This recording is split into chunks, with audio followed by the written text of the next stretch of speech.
Copyright disclaimer under Section 107 of the Copyright Act 1976. Allowance is made for fair use for purposes such as criticism, comment, news reporting, scholarship, and research. Fair use is a use permitted by copyright statute that might otherwise be infringing. Non-profit, educational, or personal use tips the balance in favor of fair use.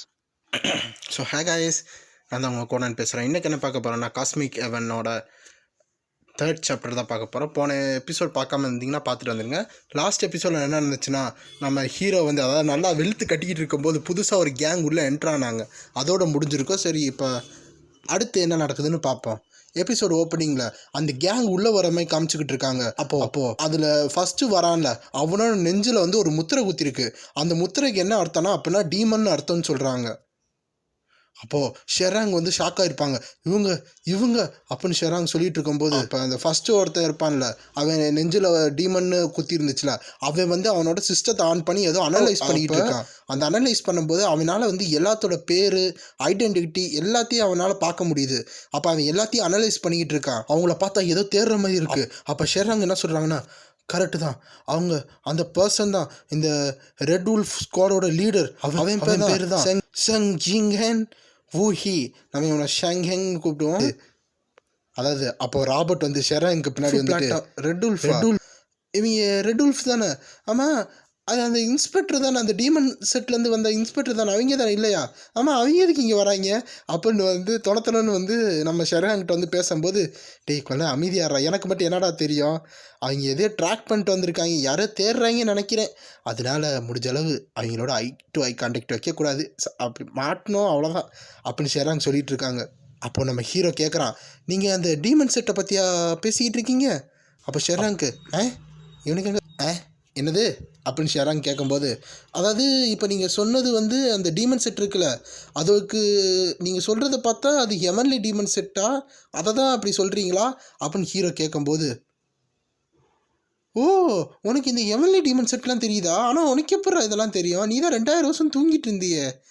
ஓ அப்போ அந்த காலத்துலேருந்தே அந்த heavenly demon set வந்து இருந்துச்சா அப்படின்னு வந்து ஷெராங் வந்து கேட்கும்போது, அப்புறம் ஏன் யாருமே ஓடி போகல? அப்போ அவங்க உண்மையான அதாவது டீமன் செட் மெம்பர்ஸாக இருந்தால் பீப்புளெலாம் பேனிக்காகி ஓடி இருப்பாங்கல்ல அப்படின்னு ஹீரோ எந்திரிச்சு கேட்கும்போது, எதுக்குடா அப்படி பண்ண போகிறாங்க? ஹெவன்லி டீமன் செட்டு வந்து ஒரு நல்ல செட்டு தெரியுமா? அவங்க வந்து ஆத்தரைஸ் செட்டு, அது இந்த என்டையர் யூனிவர்ஸுக்கே தெரியும் அப்படின்னு வந்து ஷெராங் சொல்கிறாங்க. ஆக்சுவலாக இந்த மொரியம் அங்கே அந்த மாதிரிலாம் பார்த்தீங்கன்னா ஆத்தரைக்ஸு அன்ஆத்தரைக்ஸுன்னு இருக்கும். ஆத்தரைக்ஸ்னால் அஃபிஷியலு, இந்த கவர்மெண்ட்டு கீழே இருக்கிறது அந்த மாதிரி சொல்லுவாங்க. அன்ஆத்தரைக்ஸ்னால் யாருக்குமே அடி பண்ணியாமல் அவங்களுக்குன்னு தனியாக ரூல் வச்சுருப்பாங்க. அந்த மாதிரி தான் ஹெவன்லி டீமன் இருந்திருக்கும். ஆனால் இங்கே பார்த்தா அது வந்து ஆத்தரைக்ஸு நல்ல இது அப்படின்னு வந்து ஷெராங் வந்து சொல்லிகிட்டு இருக்காங்க. அப்போது அந்த ஹெவன்லி டீமன் செட் வந்து ஒரு ஆத்தரைக்ஸ் செட்டா அப்படின்னு நம்ம ஹீரோ ஷாக்காக என்ன சொல்கிறான். ஹீரோ என்ன நினச்சிக்கிட்டு இருக்கானா, என்னோடய ட்ரீம் அதாவது அது ரொம்ப தொலைநோக்கில் இருந்துச்சுன்னு நினச்சேன், அது எப்போயுமே ஃபுல்ஃபில் ஆகாதுன்னு நினச்சேன், ஆனால் கடைசியாக அது வந்து உண்மையாக அந்த ட்ரீம் வந்து நிறைவேறி இருக்குது அப்படின்னு ஹீரோ சொல்கிறான். இது மூலமாக என்ன தெரியுதுன்னா, நம்ம ஹீரோ வந்து ஹெவன்லி டீமன் செட்டில் இருக்கிற ஒரு ஆள்னு தெரியுது. அப்போ இவன் வந்து கஷ்டப்பட்டு எப்படியாச்சும் ஒரு ஆத்தரைக்ஸாக மாறணும்னு நினச்சிருக்கான் போல். அது இந்த 500 வருஷம் கழித்து வந்தனால அவன் வந்து ரொம்ப ஷாக்காகி ஆச்சரியமாக இருக்கான். அப்போது அந்த மொட்டை வந்து இங்கே பார்த்துக்கிட்டு இருக்கான், அதாவது சுற்றி அனலைஸ் பண்ணிகிட்டு இருக்கும்போது இங்கே பார்க்கும்போது சில பேரும் பயந்துக்கிட்டு தலையை நிமித்த மாட்டுறாங்க. சில பேர் யார் இது அப்படின்னு ஷாக்காகி பார்த்துக்கிட்டு இருக்காங்க. இவனுக்கு என்ன வேணும், எதுக்கு நம்மளை பார்க்குறான் அப்படின்னு கேட்கும்போது, அந்த தூரத்தில் பார்க்கும்போது ஒருத்தர் மட்டும் தலையை குனிஞ்சு வச்சுட்டு ரொம்ப பயந்துக்கிட்டு நான் மாட்டக்கூடாது அப்படின்னு வந்து பொசிஷனில் இருக்கும்போது, அந்த மொட்டை பக்கத்தில் போய் டேய் என்னைய பாரு அப்படின்னு சொல்கிறான். அப்போது அந்த ஃபேஸை பார்த்தோன்னே அந்த மொட்டைக்கு அந்த யார் என்ன அப்படின்னு தெரியுது. அதாவது இவனோட ஜெண்டர் மேல், இவனோட இன்டர்னல் எனர்ஜி வந்து 52.7 சைக்கிளில் இருக்குது. இவனுக்கு வந்து மார்ஷியல் ஆர்ட்ஸில் பார்த்தா 5 ஸ்டார் பிளாக் பேர்ட் ஆர்ட்டு தெரியும். அது போய் இவன் வந்து ஒரு வாண்டட் கிரிமினலு, இவன் வந்து ராபரி அசல்ட்டு பண்ணியிருக்கான், லெவல் 2 அப்படின்னு போட்டிருக்கு. அதுக்கடுத்து எக்கச்சக்க சைனீஸ் வார்த்தையெல்லாம் போட்டிருக்கு. அப்படி போட்டிருக்கும்போது, இன்றைக்கி உன்னோட லக்கி டேன்னு வச்சுக்கோ, ஏன்னா இன்றைக்கி நீ என்னோட டார்கெட் இல்லை அப்படின்னு அந்த மொட்டை சொல்கிறாரு. அதனால ஒழுங்காக நீயே நேராக அந்த மார்ஷியல் ஆர்ட்ஸ் அலைன்ஸுக்கிட்ட போயிட்டு உன்னோட தப்பெல்லாம் ஒத்துக்கிட்டு ஒழுங்காக போய் ஜெயிலில் போய் கொஞ்சம் வாழ்க்கையை வாழ்ந்துக்கோ அப்படின்னு மொட்டை டெரராக சொல்லும்போது அந்த கிரிமினல் கொஞ்சம் கொஞ்சமாக பயப்படுறான். என்ன நான் சொன்னது புரிஞ்சுச்சா இல்லையா அப்படின்னு ரொம்ப பக்கத்தில் வந்து அப்படியே பார்க்கும்போது இந்த சைடு பார்த்தா அந்த மொட்டை தலையில் யாரை கையை வைக்கிறாங்க. உன்னைய பார்த்தா எனக்கு பெருமையாக இருக்குன்னு சொல்லி அந்த மொட்டை மண்டையில் வந்து நம்ம ஹீரோ தடவிக்கிட்டு இருக்கான். நல்லா வலுவலுன்னு இருக்கேன்னு. ஏன்னா என்னோட ட்ரீம் வந்து இம்பாசிபிளாக இருந்துச்சு அப்படின்னு அவன் ஹீரோ சொல்லிக்கிட்டு இருந்தான். இந்த சைடு பார்த்தா அவன் என்னடா பண்ணுறான் அப்படின்னு. ஒரு சைடு பார்த்தா ஒருத்தர் டீ அவன் கையில் ஊற்றுனா கூட தெரியாமல் ஆச்சரியமாக பார்த்துக்கிட்டு இருக்கான். இன்னொரு சைடு வந்து ஹலோ ஆம்புலன்ஸ் இருக்கீங்களா, இங்கே ஒரு டெட் பாடி வரப்போகுது அப்படின்னு ஒருத்தர் கால் பண்ண ஆரம்பிச்சிட்டான். இந்த சைடு பார்த்தா 2 பேர் வந்து கேம்ஸ், அதாவது ரொம்ப வயசானவர் வந்து விளாண்டுக்கிட்டு இருக்காங்க. அவங்க என்னையா பண்ணாவே அப்படின்னு ஷாக்காகி பார்த்துட்டு இருக்கும்போது அந்த ஒரு தாத்தா மட்டும் என்ன பண்ணுறாரு, எக்ஸ்ட்ரா ஒரு கார்டு ஆட்டிய போடுறாரு. இப்போ வர ஜென்ரேஷன் வந்து நீங்கள் என் ட்ரீமை வந்து உண்மையாக்கியிருக்கீங்க அப்படின்னு நம்ம ஹீரோ சொல்லிக்கிட்டு இருக்கான். எவ்வளோ எனக்கு பெருமையாக இருக்குது தெரியுமா அப்படின்னு நம்ம ஹீரோ வந்து அட்மையர் ஆகி பேசிக்கிட்டு இருக்கும்போது ஹீரோ அடுத்து என்ன பண்ணுறான், அந்த மொட்டையை தேய்ச்சதுக்கு அடுத்து அந்த மொட்டையை பிடிச்சி கட்டி பிடிச்சிட்டான். நீங்கள் எவ்வளோ சஃபர் ஆகிருப்பீங்க, என்னோட சின்ன பசங்களை இப்படி இருக்கீங்களே, இருந்தாலும் இந்த மாதிரி ஒரு அச்சீவ்மெண்ட்டை நீங்கள் கொண்டு வந்திருக்கீங்களே சொல்லி அந்த மொட்டையை பிடிச்சி ஹீரோ வந்து தேய்ச்சிக்கிட்டு இருக்கான். அப்போ அந்த கிரிமினல் பார்க்குறேன், யாரு ஆயவன், என்ன எதுக்குடா இங்கே வந்தான் அப்படின்னு பார்த்துக்கிட்டு இருக்கான். அந்த சைடு ஆமாம் இது யாரோட குழந்த, இவனுக்கு ஏதோ மென்டல் இல்னஸ் இருக்கா அப்படின்னு வந்து அந்த மொட்டை சொல்லும் போது அப்போ ராபர்ட் வந்து அது அவன் வந்து அப்படின்னு கிடையாது, ஆனால் அவனுக்கு சோசியல் ஸ்கில்ஸ் அவ்வளோ இல்லை, அவன்கிட்ட யார்கிட்ட எப்படி பேசணும்னு தெரியாது, மன்னிச்சிருக்கோம் அப்படின்னு ராபர்ட் போய் சொல்கிறாரு. குழந்த இது உன்னோட லக்கி டே தான், ஏன்னா நான் வந்து உன்னோட மார்ஷியல் ஆர்ட்ஸ் எனர்ஜியை வந்து உன் பாடியிலேருந்து சென்ஸ் பண்ணல. ஒருவேளை அந்த மாதிரி ஏதாச்சும் இருந்துச்சு உன்னை துண்டு துண்டாக கிழிச்சு போட்டிருப்பேன் அப்படின்னு அந்த மொட்டை சொல்கிறாரு. அப்போது அந்த மொட்டை என்ன பண்ணுறாருன்னா ஹீரோட கையை வந்து வெளியே ரிலீஸ் பண்ண பார்க்குறாங்க. பட் அதனால முடியல. என்னது இவ்வளோ டைட்டாக இருக்குன்னு அப்படின்னு அந்த மொட்டை யோசிக்கும் போது ஹீரோட, அதாவது அந்த மொட்டையோட உடம்புல இருக்க எல்லா நரம்பும் பொட்டச்சிக்கிட்டு வந்துக்கிட்டு இருக்கு. என்ன நடந்துக்கிட்டு இருக்கு, எப்படி என்னால் அவனை வந்து மூவ் பண்ண முடியல அப்படின்னு மொட்டையோட மொத்த ஸ்ட்ரென்த்து கொடுத்துக்கிட்டு இருக்காங்க. அவனுக்கு என்ன ஆச்சு அப்படின்னு ராபர்ட் கேட்கும்போது எனக்கும் தெரிலையே அப்படின்னு ஷெராங் சொல்கிறாங்க. ஏன்னா அவங்களுக்கு ஒன்றும் புரியல. ஆனால் ஹீரோ வந்து கொடுக்குற பவர் அது எதுவுமே புரியலையா, அவங்க சும்மா பார்த்துக்கிட்டு இருக்காங்க என்ன விடலையான்னு. இந்த சைடு பார்த்தா இந்த பாஸ்டர் இவன் என்ன கை எடுக்க மாட்டேன்னு சொல்லி அதை உடம்புலேருந்து எக்கச்சக்கமாக நல்லா புடச்சிக்கிட்டு இருக்கு. அது போக அவனோட செஸ்ட்டில் இருக்க அந்த டீமன்னு பொறிச்சிருக்க அந்த எம்பளம் இருக்கும்ல, அதுலேருந்து கொஞ்சம் ஆறா வெளியே வந்துக்கிட்டு இருக்கு. அது டிமானிக் எனர்ஜின்னு நினைக்கிறேன். அப்போ பர்பிள் கலரில் இருந்தால் டிமானிக் எனர்ஜி, அதை நம்ம அப்படியே வச்சுக்கலாம். அது அப்போ தான் அந்த எம்பளத்தில் காமிக்கிறாங்க internal energy driven system QIOS வந்து ஆக்டிவேட் ஆகுது. பிளட் உல்ஃப் டீமன் ஆர்ட் வந்து ஆக்டிவேட் ஆகுது. இப்போது ட்ரைவ் ரேட் வந்து மேக்ஸில் இருக்குது அப்படின்னு அந்த சிஸ்டம் சொல்லிக்கிட்டு இருக்கு. அப்போது அந்த மொட்டையோட கண்ணில் பார்த்தா அந்த கரு விளியத்தை காணும். அப்போது அவன் என்ன சொல்கிறான்னா இதை நிப்பாட்றா அப்படின்னு அவன் கத்துறான். பார்த்தா அவன் உடம்புலேருந்து எக்கச்சக்கமான கில்லிங் இன்டென்ட்டும் அந்த டிமானிக் எனர்ஜி வந்துக்கிட்டு இருக்கு. அப்போ பார்த்தா அந்த மொத்த ப்ரெஷரும், அதாவது அவன் இருக்கிற இடத்துல அந்த பெஞ்சு கிஞ்சு எல்லாமே இருக்கும்ல, எல்லாருமே அப்படி தூள் ஆகுது. சிலது அப்படியே பறக்குது. அது அப்படியே அந்த ஒருத்த கையில் டீ ஊற்றிக்கிட்டு இருப்பான்ல, அவன் அவ்வளோதான் முடிச்சு விட்டாங்க போங்க. அவன் அதுக்கடுத்து அவனும் ஃபோன் எடுத்து ரெடி பண்ணிடலாம், இப்போ எஸ்கேப் ஆகிறதுக்கு ரெடி பண்ணிடலாம் அப்படின்னு இருக்காங்க. அவன் எப்பா ஆம்புலன்ஸ் கேன்சல், என்னை வந்து எப்படியாச்சும் காப்பாற்றி போயிருக்கு அப்படின்னு இன்னொருத்தையும் கதறிக்கிட்டு இருக்கான். அப்படி சரி பார்த்தா அந்த தாத்தா கையில் வச்சுருக்க அந்த காடெல்லாம் அப்படியே பறந்து போகுது. இப்போ தான் எல்லாத்துக்கும் அந்த ப்ரெஷர், அதாவது அந்த இன்டென்ஸ் என்னன்னு புரியுது.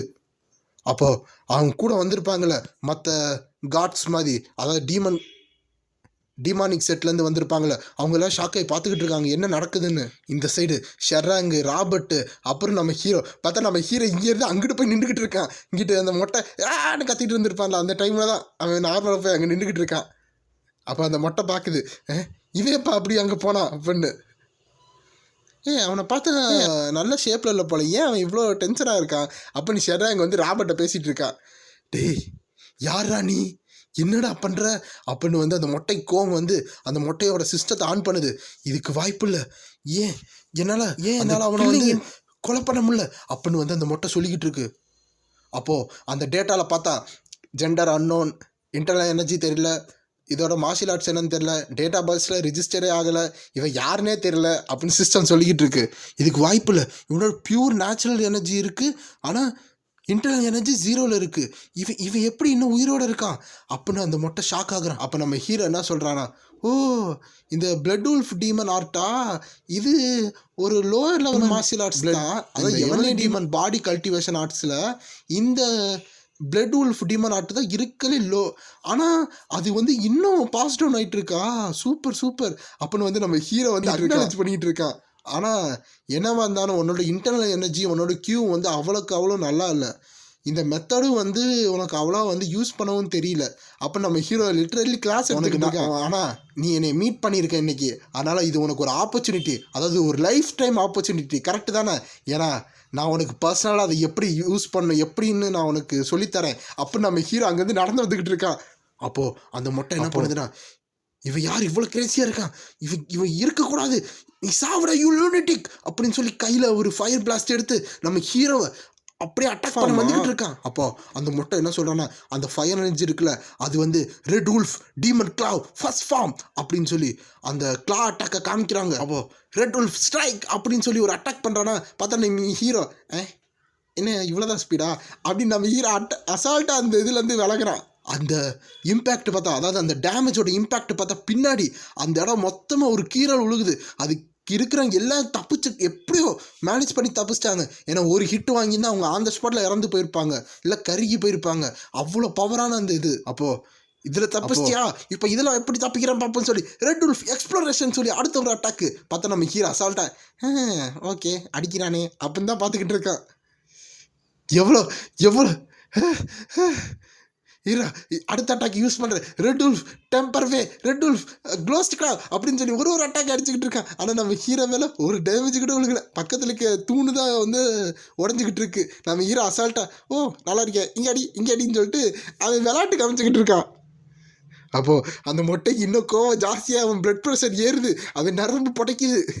அப்போ நம்ம ஹீரோ என்ன சொல்கிறான்னா, இதெல்லாம் பத்தாயிர அவனோட மொத்த இன்டர்னல் எனர்ஜியை வந்து நீ ஃபார்ம் பண்ணி அது வந்து நல்லா ஃபோக்கஸாக யூஸ் பண்ணணுன்னா கிளாஸ் எடுத்துக்கிட்டு இருக்கான். அப்போது நம்ம ஹீரோ வந்து ஒரு டொமைன்லேருந்து பார்க்குற மாதிரியும் அதுக்கு நடுவில் அந்த மொட்டை வந்து அந்த எனர்ஜி யூஸ் பண்ணுற மாதிரி இருக்குது. ஆனால் அப்போது உன்னை விட மாட்டேன் அப்படின்னு சொல்லி ரெட் உல்ஃப் அப்படின்னு கத்துறான். போதண்டா நீ ஒன்றத்தையும் அடிக்க மாட்டேற, ஒன்றும் உனக்கு தெரிய மாட்டேன்னு சொல்லி நம்ம ஹீரோ சும்மா கையை பிடிச்சி அமுக்கிறான். பார்த்தா அந்த 5 விரல் வந்து அந்த மொட்டை மண்டையில் பதியுது. அப்படியே போட்டு ஒரே அடி. என்னடா இவ்வளோ குறுவலாக பேசிக்கிட்டு இருக்க, உனக்கு சொல்லிக் கொடுக்கணும்னு நினச்சி நீ என்ன இப்படி பண்ணிக்கிட்டு இருக்க அப்படின்னு சொல்லி ஒரு அடி. அந்த மொட்டை பொத்துன்னு விழுந்து அங்கே இருக்கிற டைல்ஸ் எல்லாம் அப்படியே பறக்குது. அப்போ அந்த இம்பேக்டை காமிக்கிறாங்க. ஆக்சுவலாக நம்ம ஹீரோ சும்மா லைட்டாக அப்படி தான் கீழே போட்டிருப்போம். பார்த்தீங்கன்னா நம்ம ஹீரோ இருக்கிற இடம் மட்டும் ஒன்றுமே ஆகலை, மற்ற எல்லா டைல்ஸும் வந்து அங்கிட்டு இங்கிட்டு வெடிச்சுக்கிட்டு இருக்கு. அந்த எக்ஸ்ப்ளோரேஷன் அவ்வளோ பெருசாக போயிட்டுருக்கு. அப்போது அவங்க கூட வந்து அந்த இன்னும் டீமன் செட் இருப்பாங்களே அவங்க ஷாக் ஆகுறாங்க. அப்புறம் மற்ற அந்த ஏற்கனவே அங்கே இருந்துக்கிட்டு இருந்திருப்பாங்களே அவங்க ஷாக் ஆகுறாங்க. அந்த தாத்தா 2 பேர் இருப்பாங்களே அவங்க ஷாக் ஆகுறாங்க. ஆனால் அதில் ஒரு தாத்தா என்ன பண்ணுறாங்க, இவன்ட்டு இந்த கார்டு இருக்கா, சரி அப்போ நான் நைஸாக இந்த கார்டை மாற்றி வச்சிடுறேன் அப்படின்னு அந்த டைமில் அந்த தாத்தா வந்து கேமை தான் ஃபோக்கஸ் பண்ணிகிட்டு இருக்காரு. இந்த சைடு ராபர்ட்டுக்கு ஷெரனுக்கு ஷாக்கு, என்னது இதுன்னு. இந்த சைடு பார்த்தா அந்த மொட்டை மொத்தமாக மண்டையை உள்ளே விட்டு ஃபெயிண்ட் ஆகிட்டான். ஏண்டா நீ நல்லா தான் கற்றுருக்க, ஆனால் நீ வந்து ஒரு பேரட் மாதிரியே கற்று வச்சுருக்கியாடா. ஒரு பேரட் வந்து என்ன சொல்லுமோ அது இமிட்டேஷன் பண்ணுற மாதிரியே தான் கற்று வச்சுருக்க. ஆனால் ஒரு ட்ரூ மார்ஷியல் ஆர்ட்ஸ் வந்து எப்போயுமே வந்து அதை அப்கிரேட் பண்ணிக்கிட்டே தான் இருக்கணும் அப்படின்னு நம்ம ஹீரோ வந்து அப்பயே அட்வைஸ் பண்ணி நம்ம திரும்பி அப்போ வந்து நம்ம ஹீரோ அங்கே என்ன சொல்கிறோன்னா, ஓகே உனக்கு இப்போ அண்டர்ஸ்டாண்ட் ஆகிருக்கும், எந்திரி திரும்பி சண்டை போடுவோம். நான் தான் சொன்னல எந்திரா அவ்வளோ ஹீரோ அங்கே கத்திக்கிட்டு இருக்கான். இந்த சைடு மற்ற டீமனிக் செட் யாரா இவன் அப்படின்னு யோசிச்சுக்கிட்டு இருக்காங்க. அப்போ அவங்க இவ்வளோ நேரம் பண்ணலாம், இவ்வளோ நேரம் அவங்க எல்லாரும் இருக்காங்க. அவங்க லீடர், அதாவது அவங்க தான் ஹெட்டு, அவங்க அடித்து அவன் அங்கே கத்திக்கிட்டு இருக்கான். இவங்களுக்கு வந்து என்ன ஆச்சுன்னு ஒரு செகண்ட் வந்து அப்படியே மைண்டு பிளாக் ஆயிடுச்சு. அப்புறம் சரி வாங்க போவோம்னு சொல்லி எல்லாரும் போய் அட்டாக் பண்ண போயிட்டுருக்காங்க. பொடியா எவ்வளோ தைரியம் தான் எங்களோட பிளாட்டான் லீடர் அடிச்சிருப்பேன் அப்படின்னு சொல்லி எல்லாரும் சார்ஜ் எடுத்து அடிச்சுக்கிட்டு இருக்காங்க. அப்போது அதில் ஒருத்தர் என்ன சொல்கிறாங்க, அவனை கொலை பண்ணுங்க அப்படின்னு சொல்லி எல்லாரும் வேகமாக போயிட்டுருக்காங்க நம்ம ஹீரோ கிட்ட.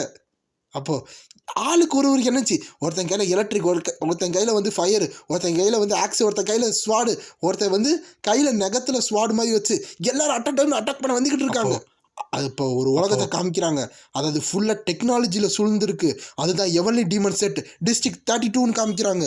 பார்த்தா எல்லாத்துலேயும் இந்த சைடு பார்த்தா ஒருத்தன் கண்ணில் சப்புன்னு ஒரு அறை விழுந்திருக்கு. இந்த சைடு பார்த்தா ஒருத்தன் ஆங்கரில் மாட்டுற மாதிரி தொங்க விட்டுருக்கான். அங்கிட்டு ஒருத்தர் மிஷின் மாதிரி இருந்தானே, அவனோட மிஷினில் இருக்க ஒயரை பிடுங்கி விட்டான். இங்கிட்டு ஒரு பொண்ணு கையில் ஆக்ஸ் இருந்துச்சு, அந்த ஆக்ஸ் எங்கேயோ போய் பறந்து கிடக்குது. எல்லாரும் மட்டை ஆயிட்டாங்க. அப்போது இதெல்லாம் ஒருத்தர் பார்த்துக்கிட்டு இருக்காரு, ஒயிட் மேனு. அப்புறம் கொஞ்ச நேரம் கழிச்சு பார்த்தா இந்த ரோபோட்ஸ்லாம் வந்துருக்கு ஹீலிங் பண்ணுறதுக்கு. அப்போ அந்த லீடர் இருப்பான மொட்டை அவனோட பாதி பல்லு வந்து வெளியே போயிடுச்சு, பொக்கவாய் மாதிரி ஆகிட்டான். அப்போது அவனோட கண்ணை பார்க்குறாங்க, இவனுக்கு என்ன ஆச்சு, இவனுக்கு எந்த மாதிரி அட்டாக்லாம் வந்திருக்குன்னு பார்த்துக்கிட்டு இருக்காங்க. பார்த்தா அது எல்லாத்தையும் வந்து இந்த ஒயிட் ஹேர் மேன் வந்து அந்த சிஸ்டத்தில் பார்த்துட்டு இருக்காங்க. அந்த இடத்துல ஒரு போலீஸ் லைன் மாதிரி போட்டு, யாரும் இங்கே வராதிங்க, டக்குன்னு நம்மளுக்கு மெடிக்கல் வேணும், டக்குன்னு உங்களுக்கு கூட்டிகிட்டு போங்க அப்படின்னு சொல்லி எல்லாரையும் வந்து தூக்கிட்டு போயிட்டு இருக்காங்க. அப்புறம் சில பேர் கார்ட்ஸ் வந்து அங்கே பிளாக் பண்ணிகிட்டு இருக்காங்க, யார் இதுக்குள்ளே வரக்கூடாதுன்னு. இது எல்லாம் அந்த ஒயிட் ஹேர் பார்த்துக்கிட்டு இருக்கான். இது என்னால் நம்ப முடியலை அப்படின்னு அந்த ஒயிட் ஹேர் மேன் சொல்கிறான். இவரு தான் எவர்லின் டீமன் செட்டோட டிஸ்ட்ரிக்ட் 32 இருக்கிற கமாண்டர் ஜோங்க் ரிக்காத் அப்படின்னு சொல்கிறாங்க. நம்ம ஜாங்னு கூப்பிடுவோம். அப்போ அந்த இடத்துல இன்னொரு டாக்டர் மாதிரி வராங்க. ஃபார்ச்சுனேட்ல அங்கே இருக்கிற எல்லாத்துக்கும் வந்து சிவியராக வந்து அடிபட்டிருக்கு, ஆனால் அவங்களோட லைஃப் வந்து டேஞ்சரில் இல்லை, அதனால் நாங்கள் எப்படியோ காப்பாற்றிடலாம் ஈஸியாக அப்படின்னு அந்த டாக்டர் சொல்லிகிட்டு இருக்காரு. ஃபார்ச்சுனேட்டா, லக்கியா, என்ன சொல்லிக்கிட்டு இருக்க? அது யார்? ஏதோ ஒரு அன்னோன் ஸ்ட்ரேஞ்சர் வந்து எல்லாத்தையும், அதாவது சிங்கிளாண்ட எல்லாத்தையும் அடித்து போட்டிருக்கான். நம்ம ரெட் உல்ஃபு பிளாட்ஃபார்மை வந்து இந்த மாதிரி ஒரு ஸ்டேஜில் வச்சுருக்கான். அவன் யார், அவன் எந்த செட்டு, அவன் யார் அப்படின்னு வந்து அந்த ஒயிட் ஹேர் கேட்கும்போது அந்த ஒருத்தர் வந்து சொல்லியிருப்பாள், ஃபார்ச்சுனேட்டாக எல்லோரும் வந்து உயிர் தப்பிச்சிட்டாங்கன்னு. அவங்க பேர் தான் சீனியர் ஹெல்டர் ஆஃப் த டிஸ்ட்ரிக்ட் 32 இருக்கிற ஜூ சுங்ருக் ப்ளஸ். அதாவது நீ என்ன சொன்னால், இந்த மார்ஷியல் ஆர்ட்ஸ் அலையன்ஸ் டேட்டா பேஸில் இவனை வந்து ரிஜிஸ்டரே ஆகலையா? ஆமாம், எங்களுக்கு தெரில, ஆனால் இவன் வந்து எதுலேயுமே ரிஜிஸ்டரே ஆகலை அப்புறம் அந்த எல்டர் சொல்லிகிட்டு இருக்காங்க. அந்த இந்த சைடு பார்த்தா அந்த ஸ்பேஸ்ஷிப்பு ரொம்ப வேகமாக போய்கிட்டுருக்கு. அப்போ அவங்க என்ன சொல்கிறாங்கன்னா, அதாவது நாங்கள் கேள்விப்பட்டது என்னென்னா, அவன் வந்து அந்த பவுண்டி ஹண்டர் இருப்பாங்களே, அதாவது எஸ் டெவில், அந்த குரூப்லேருந்து வந்த மாதிரி இருக்குது. அவங்க வந்து இந்த பி கிளாஸில் அது கீழே இருக்க அந்த கிரிமினல்ஸை வந்து க்ளீன் பண்ணுறவங்க நாங்கள் கேள்விப்பட்டோம். அதாவது அதுக்குள்ளே வந்து ஹீரோ கூட இருந்தவங்க யார் என்ன எல்லா டீட்டெயில்ஸும் வந்து அவங்க கேதர் பண்ணிட்டாங்க, ஆனால் ஹீரோ டீட்டெயில்ஸ் மட்டும் கிடைக்கல. அப்போது அதை லீட் பண்ணிட்டு போகிறது, அதாவது அந்த பவுண்டி ஹண்டர் வந்து லீட் பண்ணிட்டு போவாங்கள்ல, அவங்க பேர் வந்து ஷெரங் த பிளேசிங் டெவில் அப்படின்னு சொல்கிறாங்க. இந்த சைடு பார்த்தா நம்ம ஹீரோ என்ன நடந்துச்சு நினச்சலாம் இல்லை, எனக்கு வேணும் சோறு அப்படின்னு உட்காந்துருக்க சைடு ஷெராங்கும் ராபர்ட்டும் பார்த்துக்கிட்டு இருக்காங்க. சோறு கொடுங்கயா, எதுக்கு என்னையை பார்க்குறீங்க அப்படின்னு கேட்குறாங்க. அப்போது ஷெராங் த பிரேசில் டெவிலா அப்படின்னு வந்து அந்த அப்படின்னு அந்த கமாண்டர் சொல்லிகிட்டு இருக்காங்க. ஆமாம், இவ வந்து நல்ல ஒரு பவுண்டி ஹண்டர் தான். அது போக வந்து இவ வந்து ஆத்தராக்ஸுக்கும் அன்ஆத்தராக்ஸ் வேர்ல்டில் வந்து இவ ஒர்க் பண்ணிக்கிட்டு இருக்கான். இவ வந்து அதாவது அந்த இன்சிடெண்ட்டுக்கு அடுத்து அந்த வைல்ட் கிரைன் இன்னும் வந்து அவங்க கிளம்பி போயிட்டாங்க, ஆனால் நம்மளால் இன்னும் அவங்கள ட்ராக் பண்ண முடியும் அப்படின்னு அவங்க சொல்லிகிட்டு இருக்காங்க. அதாவது அந்த எல்டர் சொல்லிகிட்டு இருக்காங்க, நாங்கள் வேணால் டீமை அமுச்சு விடுவோமா, போய் அவங்கள கூட்டிகிட்டு வந்துடுவோமா அப்படின்னு அந்த எல்டர் கேட்கும்போது, இல்லை நானே இதை பர்சனலாக ஹேண்டில் பண்ணிக்கிறேன் அப்படின்னு அந்த கமாண்டர் சொல்லிகிட்டு இருக்காரு. அப்போ எல்டருக்கு என்னது அப்படின்னு ஷாக் ஆகுறாரு. சரி கமாண்டர், நான் இங்கேருந்து லீவ் ஆகிறேன் அப்படின்னு சொல்லி ஒரு ரெஸ்பெக்ட் கொடுத்துட்டு அவர் கிளம்புறாரு. இந்த சைடு அந்த கமாண்டர் ஏதோ ஒரு பட்டன் அமுக்கிறாரு. அப்போது அந்த இடம் மொத்தமாக கிளிச் ஆகிற மாதிரி, அதாவது இந்த ஸ்க்ரீன் ஃபுல்லாக கிளிச் ஆகிற மாதிரி காமிச்சிக்கிட்டு இருக்காங்க.